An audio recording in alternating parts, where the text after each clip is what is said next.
Hello friends, welcome to selective study with GBS.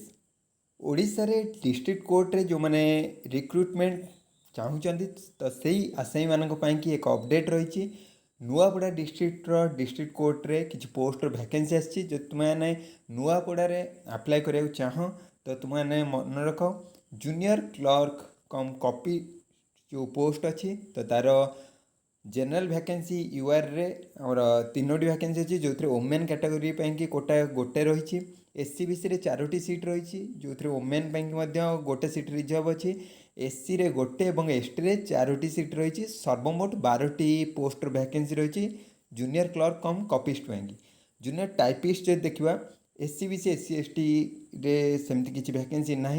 जदि आम देखा जनरल कैटेगोरी रे 2टी सीट वैकेंसी रही।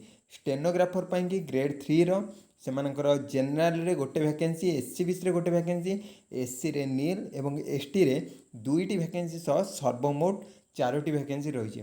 तो यह last date for receiving of application form is 17 June 17 June 5टा भितर ही तुमको एप्लिकेशन फॉर्म सबमिट करा पड़ो।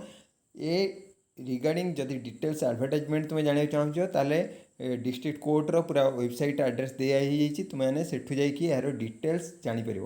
तो यह रही बर्तमान कि जो मैंने नुआपड़ा डिस्ट्रिक्ट कोर्ट पर अप्लाई करा चाहो तो तुम कि यही अपडेट रही। तो बाकी डिस्ट्रिक्ट गुड़िकर आसी अपडेट। तो नेक्स्ट वीडियो में तुमको से डिस्ट्रिक्ट रिगार्डिंग जो अपडेट अच्छे से इनफॉर्म कर दूँ।